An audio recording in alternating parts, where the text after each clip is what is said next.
Hi guys, EBPMAN here, and today we're going to take a look at the LG V20. Let's check it out. So the LG V20 was released late last week, early this week, and some of you have either already received it or are in the process of getting it depending on your carrier. This phone came in yesterday, and this is branded from AT&T. Now, the neat thing about the LG V20 is that it has the latest version of the Android operating system. There are two phones on the market today, the Google Pixel and the LG V20. They have the latest version of the operating system. This phone, given the size, is a good replacement for the Note 7. However, it does not have a stylus. But if you're looking for something that was a large screen, this could be something for you to consider. So let's go ahead and do an unboxing, and then what we'll do is we'll follow up with tips and tricks videos. I have several accessories that have already come in, screen protectors, and we'll see how you can accessorize your LG V20. Let's check it out. Alright, so we'll go ahead and flip this over. The box is kind of a little bit upside down the way AT&T does it. But what you have here is a shortcut guide quick reference card, as we typically would expect. You have your V20, and again, very large phone.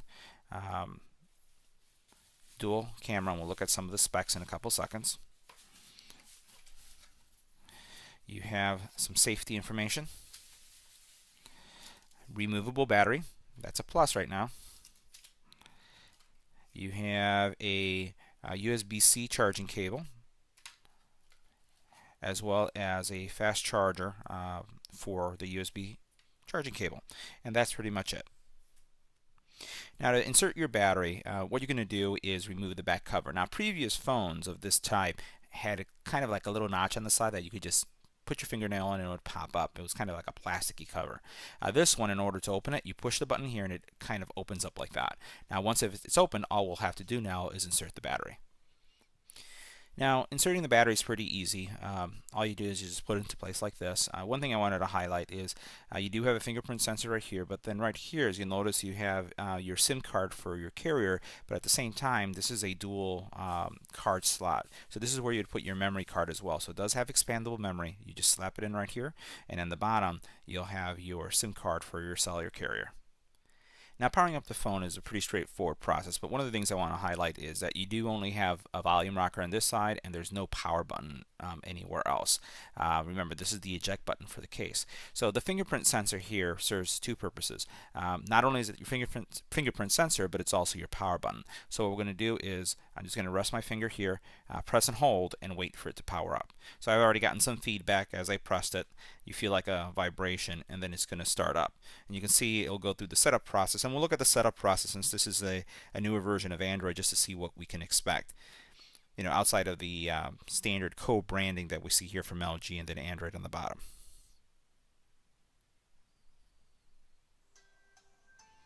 And we have our little AT&T logo.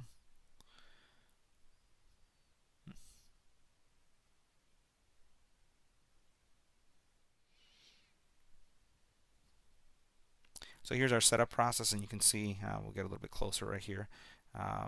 It's going through, it looks like a pretty extensive process. I didn't expect it to take this long for setup. So what we're going to do is we're going to pause the video, and then we'll come back right to it. So the actual setup process took around 3 minutes. That was pretty long. I was hoping that it was going to be a lot faster. I don't know if it's just this implementation of the new Android operating system, or if it's LG, but that was longer than I would have liked. So now that we've gotten to the login screen, or the welcome screen, let's go ahead and next. You can see you have some of the standard things right here. I'm going to go ahead and set up my network, and then we'll come back to it. So now that you made your network connection and everything's successful, we'll continue with the setup process. So you can see it's connected, and now we're going to set up the LG. Let's see what's the next step. It says I'm going to either restore or set up as new, so I'm going to go ahead and set up as new. And then we're just going to give it a couple seconds. It's going to check for a software update, and it's going to continue through the setup process. So a couple things took place. I had to input my Gmail account, which is what you would expect, the standard process. And the next thing I'm going through is all this, Google Services acceptance. So I'm going to go ahead and select that. It's going to verify the date and time, so I'll go ahead and put in my time zone and make sure everything lines up. It's then going to ask you if you want to set up your fingerprint sensor. We're going to go through this process throughout the tutorial, so we're going to go ahead and skip that. And I'm going to skip anyway. Now, if you want to transfer contacts and information like that, it comes up. So this is proprietary to AT&T. I'm going to skip that. So this is a good way if you want to go ahead and do some type of file swapping or moving information over from a previous phone. Keep in mind that if you're using Google Photos and you're also tied into Google Contacts, you really don't have to do this. Everything passes over. The only thing that you probably would want to transfer over, and there are a lot of tools for that, are going to be your text messages if you're going from one phone to the other. So here you'll notice that there's again more AT&T stuff. So we're going to go ahead and skip that. And then here what it's going to do is ask you if you want to set up some additional accounts. I got my email account. You can obviously set up some of the other things. We're going to hit skip or next. And we're going to hit later. End user agreements.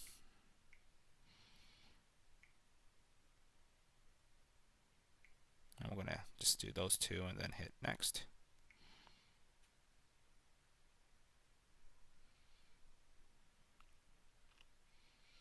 And this is pretty traditional. This has a very similar look and feel that I've seen with some of the other LG. So there is a skin here. We're going to hit next through all these tutorials. So what you find is if we go over, you'll notice that not much on the desktop. There is some bloatware from a security perspective and other apps that are there. You really don't have much to it. You'll notice that there's no app tray either. So all the apps are here listed. That is something that I think you're going to be able to have a launcher replacing this. Sometimes LG goes back and they give you the ability with some of their themes to bring back the app tray if that's something that you really want. But all in all, if you think about this is all that's pre-installed. There's not a lot there, and the phone is ready to use. Now, as I had mentioned at the very beginning of the video, this is a good replacement for the Note 7 if you don't need a stylus, and if you're purely just looking for a large screen.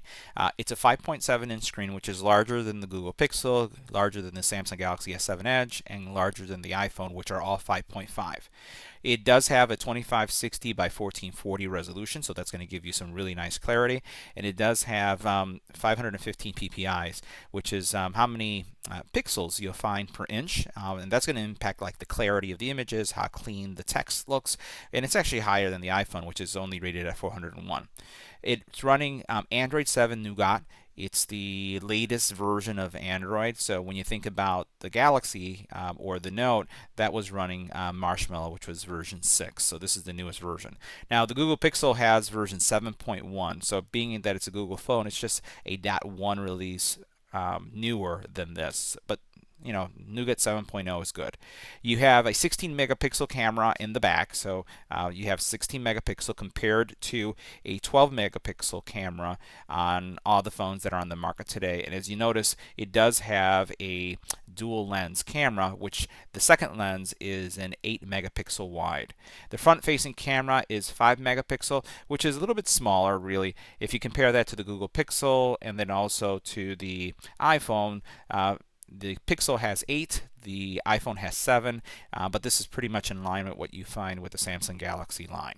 The video capture that you're going to be able to get from this on the back is going to be 4K. It does have a quad-core Qualcomm Snapdragon 820 processor, which means it's just going to be a fast processor and it's going to give you really nice performance. Storage is another story. 64 gig right out of the box. Love that. 64 gig compared to some of the other devices that start at 32, and then you could pay more to get a higher capacity. You do get 4 gig of RAM, which is pretty much across the board. That's what we're seeing. And you can expand the storage in the back, as I showed you when we were doing the battery install, up to 2 terabytes. You do have a removable battery that's 3,200 milliamp hours, so that's decent size, and that removable cover. USB-C, as we talked about right there in the bottom, you have a single speaker grill on the side, and you still do have a a headphone jack cable plug here. So you have your aux cable where you can insert your headphone jack there. So that's also really good. So we'll take a look and see how this phone performs. We'll do some tests.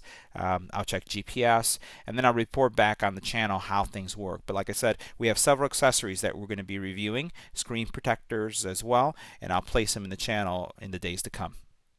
So this concludes our unboxing and a brief review of the specs of the LG V20. If you have any comments or questions, leave it in the comment area below. If you like the video, give it a thumbs up, and as always, don't forget to share and subscribe.